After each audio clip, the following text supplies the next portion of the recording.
Every Helderburg gets a name, and sometimes I know the name after I drive it. This one's called Rocco, and I'm going to tell you why.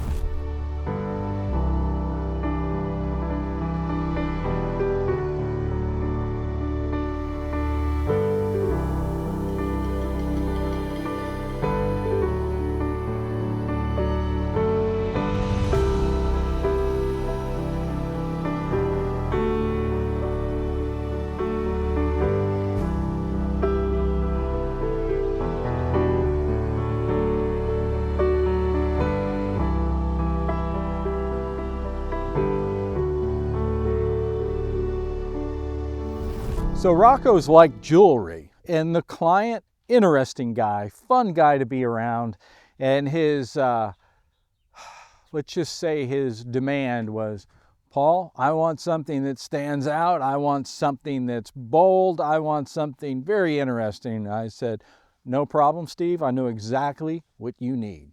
Well, Rocco is fulfilling that dream. Rocco will be leaving really soon, going to Nashville. And interestingly enough, I met Steve and his son Kyle in Nashville. It's a father and son. And I'm going to show you Dario here shortly, which is Kyle's, which is Steve's son build also. But today we're going to talk about Rocco. Rocco has just that Helderburg statement color. And when you get to see this in person, what I want you to do, and I want you to do this to any Helderburg you see in person, I want you to look at the seams here and the seams here. I want you to just walk around the vehicle, and I want you to look at the paint and how everything is. But then what I want you to do is I want you to walk away and go 10, 15, 20 feet away and start in one corner and then just walk and stop and look, and then walk a few more feet and stop and look, and do that around the entire Helderburg. And I challenge you to do that to any Helderburg, and you will see something that's unmistakable that you will not see on any other Defender in the world. But as you know, and I've talked about, a Helderburg is a re-engineered. This is not a restoration. This is not a crate motor. This is not where we took parts off of the shelf. It's re-engineered, and you just have to know. I mean, you just understand though, if we are going to put the amount of money and development that we put into the radiator, the intercooler, the turbo diesel engine, just all of the mechanics, the heartbeat of it, if we put that type of care and consideration into the drivetrain, because we could have quite easily just went out and bought a crate motor on a crate and stuck it in, but that would take really the heartbeat away from what this vehicle is, and a Helderburg is a numbers matching. And again, what I want you to do, what I'm really telling you, where I'm ranting right now, is if we put all of that development and investment into the motor, into the differentials, into the suspension, into the braking, into the headlights, and everything else, well, you can imagine that the body panels are going to be absolutely perfect, and the color is going to be unlike any other color you've ever seen on any vehicle, really. I mean, quite honestly. But as I told you, to just walk around and move back and just look at the paint and look how, not just how the color is so beautiful and the metallic that's under here, because I can see all the metallic and it feels like it's dancing right now, but you can also see the pearl, and you can see how absolutely perfect and flat this paint is. There's no what you would call orange peel, and I mean, you see that on brand new cars. I mean, a brand new luxury car, when you start to walk around it, and you can see the little, and what I call orange peel is, just imagine holding an orange in your hand and you look at the skin of the orange and how it has the little dimples in it and stuff. You see that on brand new luxury cars that you're spending $175,000, and you're like, but a lot of people just don't know. If you don't know what to look for, you don't know what to look for. But as you walk around and just look at how the hinges are in a Helderburg, and look at all of the lines and how they're perfect And that's what makes a Helderberg. But this one is about Rocco. And Rocco, as you heard, is me coming down the driveway like a hooligan, a heathen. The exhaust system, which by the way is custom Helderberg, it's exclusive, it's proprietary, it's our exhaust system, full stainless steel exhaust system all the way through. But if I was to be a civilized man and driving it, you wouldn't hear it. It's very quiet and very refined. So as you're driving out of your neighborhood, you don't have to wake up the neighbors when you're going to play golf or whatever, unless you have that neighbor that's a friend of yours that's also a car guy and you want to let them know that you're getting ready to leave. All you have to do is crack that throttle. It opens up the valves in the exhaust system, and that's exactly what you heard. And I want you to really understand, this is a turbo diesel, which is superior to a gasoline engine. I mean, the tugboats, the tractors, the bulldozers, the tractor trailers that deliver stuff to us, the jets in the air, they're all diesel, or a variation of a diesel. And the reason being it's diesel is the longevity of a diesel engine. That's why diesels are used in all of the work vehicles, basically submarines, tractor trailers. I'm going through the list again, because they need reliability and longevity. But for some reason in the United States, we got kind of off to the wrong track because of your grandfather's Oldsmobile. And if you know what I'm talking about, you know what I'm talking about then. That years ago, Oldsmobile wanted to do a diesel engine, and there was a lot of grandfathers that wanted it because they grew up around diesels. However, that diesel engine in that old Oldsmobile was really a gasoline engine, and Oldsmobile said, let's just convert this gasoline to a diesel, and it never really worked that well. It was stunk, it was noisy and all that. Not in this case. We've done so much engineering to it. But this engine, the beauty behind this engine is no tune-ups. A gasoline, if we were to put a GM V8, that would have saved us a lot of time. It would have been easier. It would have cost us less in time and actual build quality. I mean, build of it versus the turbo diesel. But the turbo diesel, the beauty of it is it will last multiple lifetimes. And of course, that's every Helderberg. We build it for our client, but we're building it for their children as they pass it on. And it will last multiple lifetimes. Not only the engine and the transmission and the entire drivetrain, but the paint too. And brings me to the point that, as you can tell, I'm probably pretty excited because I've been driving this one for a while, and I've been driving Kyle's too, which is also a beautiful color. And also my personal one too. And it will change a man. When you drive one of these and you drive them for a while, whether you're in town going to pick up dog food and people want to come out, what is it? And they want to take pictures, they've never seen it. And sometimes people laugh, they're about, yeah, whatever, because they've never experienced it, what it's really like to drive one. But the amount of smiling faces that you end up experiencing, let's put it that way, is pretty cool. But what's really cool is where I'm in the Ozarks right now, is being able to drive. I'll be driving down a little county road and I find myself looking and panning. And what I'm looking for is gravel roads. And I even do that on my motorcycle too, because I want to get off that main road and I want to go see what's down that gravel road, you know, adventure, that type of thing.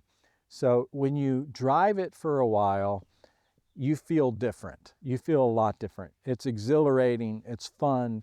It's just so awesome, in my opinion, and maybe you agree, but it's just a wonderful feeling to have something that you know is handmade. Everything on this was handmade. It was done by hand. There was no robots. There was no automation. There was all the words, the buzzwords that we hear. None of that is involved here. There's no digital. It's all analog. And it was all hand done. In fact, over 3,000 hours to build something like this. And that's after we had all the parts assembled, because we spent years on this Mark 3.5 engine. And this engine is the go anywhere, do anything engine. And the point that I really, truly want to make about what a Helderburg is it's re-engineered. It's not off-the-shelf parts, and it's not a restoration.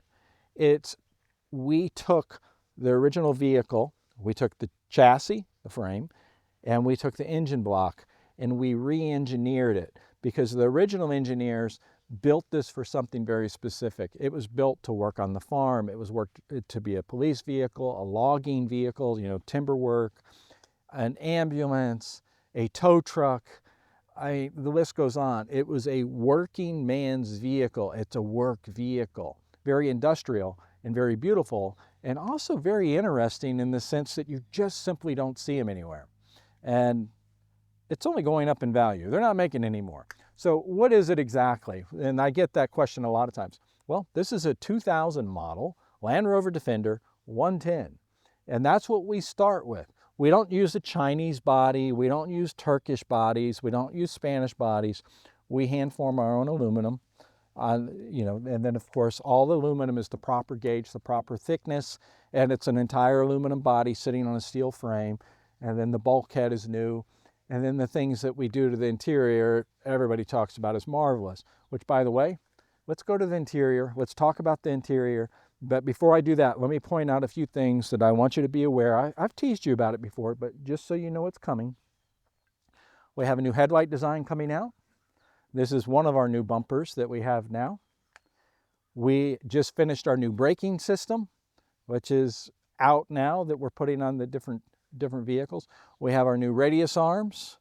And then interior wise, I'm really excited to share that with you, which I'm going to do the unveiling of that. Depending on when you watch this video, it might have already happened, but we're going to unveil that in Houston, Texas, March 27th, 28th. So I'm sure by the time you watch the video, that's already over with. So look for that video on helderburg.com. And I haven't named that Helderburg yet, but I've been thinking Serafini, Holland. I don't know what to call this one yet, but it's quite special. Let's take a look at the interior and see what you think. So before I start talking about the interior of Rocco, I figured I should share a question that I've been asked a number of times now. Is individuals have said, Paul, I thought you were in New York and you keep on mentioning the Ozarks. So yes, I have a property in New York, but I'm simply not spending any time there.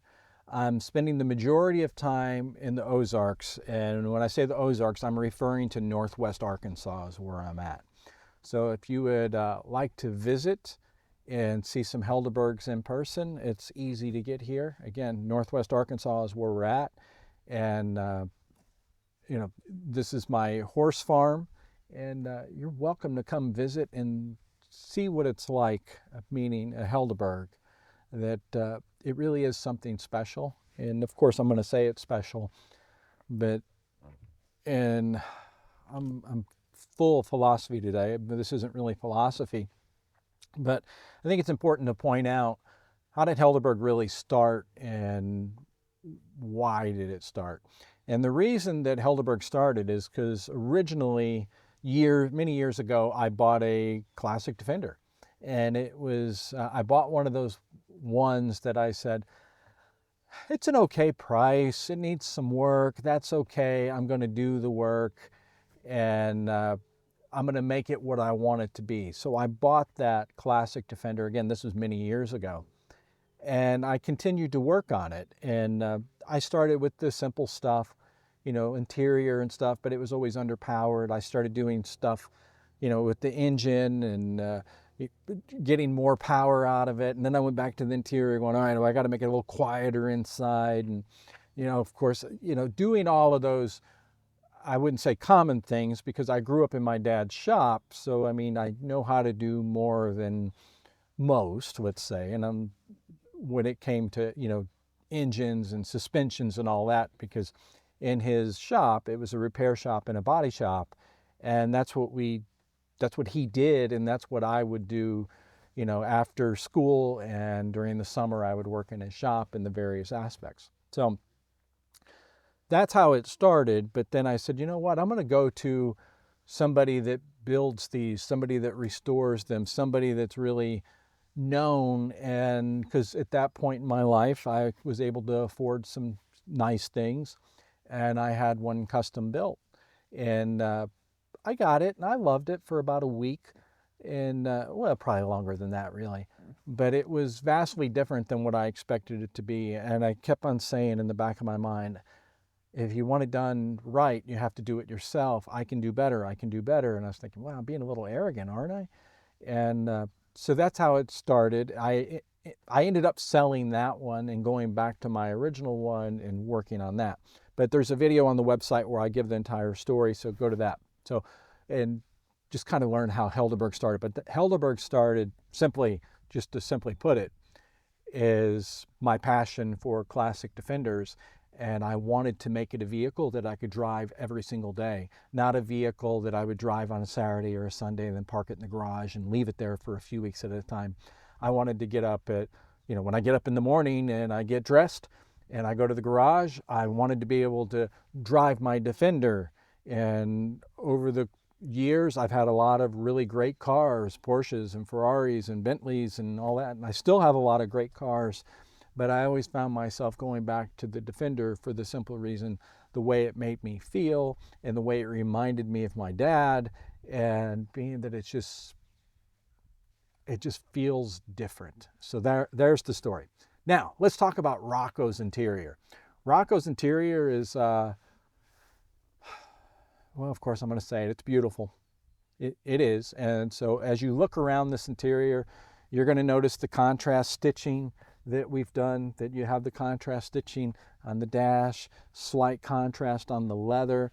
And then when you're looking at the leather, it's a black, but it's a brown. And I mean, I'm talking about the side pieces here. It's stunning. And the thickness of it, and I've talked about this a number of times, that our leather comes from Scotland. And the reason that we use the tannery in Scotland, because they were the only tannery that I could find that could do the proper thickness of the leather that I wanted, that could take the abuse of Lucy or Leo or whatever dogs that I have to be able to climb on the interior. So it can take a tremendous amount of abuse, but it also, just the smell of it.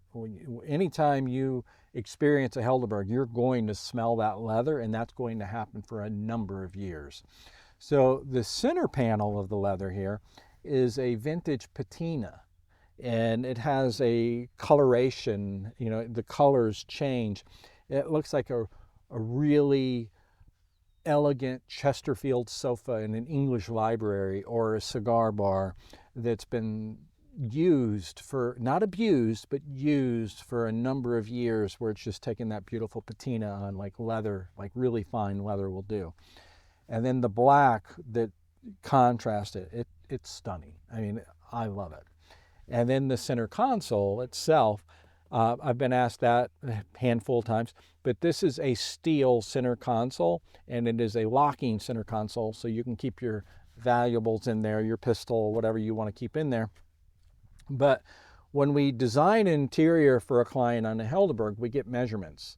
And the reason that we get the measurements is the seat frames are built specifically to the client size, the center console specific to the client size, the length of the shift rod is specific to the client, the diameter of the steering wheel, the thickness of the steering wheel. So it's all built around the client. And that's the beauty of a Helderburg. The client doesn't have to more or less adapt to their interior. We adapt the interior to the client. And that even comes with the height. So I have a number of clients that are extremely tall, and yes, we can move the seat back. And when we move this front seat back, we don't want to take up the room in the second row of a 110. So then we move this second row back also. So everyone in the cabin has a tremendous amount of room. It's very comfortable. I'm not saying this is an Escalade. It never will be, for the simple fact, the width of the vehicle. Again, this is a purpose-built vehicle. It wasn't designed to be really wide, because it was designed to be used on a farm. It was designed to be used in the remotest parts of the world, whether you're in the rainforest or whatever. In a wider vehicle, it becomes difficult to drive between trees and all that. I'm not saying it's extremely narrow, but it's not an Escalade, and nor should it be, because this is about the nostalgia and about an interesting feeling that you just simply can't get in a modern vehicle. So talking more about the interior, Helderburg gauges, of course, which our gauges are GPS gauges. So the satellites give the speed. The beauty of that, though, is if you go to your winter tires, if you're changing tires around, well, then your speed is always correct.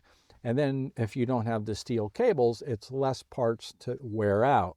Not that they wear out, but that was one of our justifications is, it's going to be less parts. But the biggest justification that we had is just changing tire sizes, because we have a number of clients that will have different wheel and tire packages depending on what they're doing, and then we'll change that around.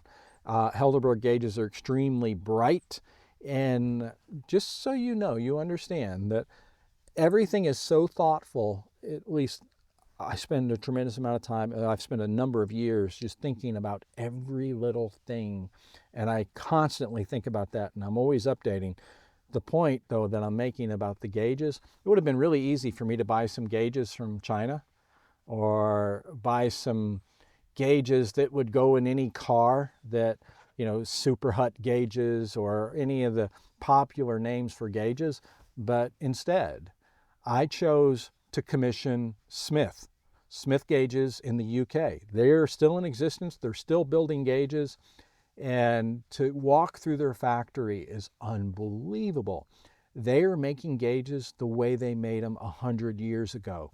That you will see an older gentleman or an older lady that will be sitting at the table with the little, loop scope with tweezers assembling the gauges. And that is a beautiful thing to support those craftsmen, those individuals that are still doing things the way they did it 100 years ago. And I know some of you are probably watching the video, well, why automate it? And, it's better quality and all that stuff. And, there's a thing about when something is handmade in the craftsmanship, it's never going to have perfection, but it's always going to have personality. And it's always going to be unique. Because when something is absolutely perfect and it doesn't have any flaws whatsoever, it lacks personality. And everything about a Helderburg has to have a personality, because I have the modern cars and I can choose to drive my modern car whenever I want. But when I choose to drive a Helderburg, I want an analog experience. And I want to feel a part of my environment, and that's important to me. Having 700 horsepower, 500 horsepower is silly. That's boys talk. That's not important to me. What's important to me is being present and enjoying what I'm doing. And what's also important to me is to have a vehicle that I can get into every single day, turn the key, it starts, and I can drive it anywhere I want to go, and I can enjoy it. And I don't have to hear the rattle of the exhaust. Granted, you can hear this exhaust. You crack the accelerator, but other than that, it's a very civilized vehicle. It's fun to drive, and it will last multiple lifetimes. So I'm excited for you to see more details of Rocco. And as you watch the video, I want you to really slow down. I want you to stop frames. I want you to really look at everything closely. And in fact, don't do it on your phone. Do it on a big screen. I think a Helderburg deserves a big screen, and why not even something a little more personal, like go to our website, helderburg.com, and look for our events and come meet us at one of the upcoming events, because I'd love to meet you and love for you to take some time and really walk around a Helderburg, sit in a Helderburg, and see why it's so special, it's unique, and there's nothing else like it in the world.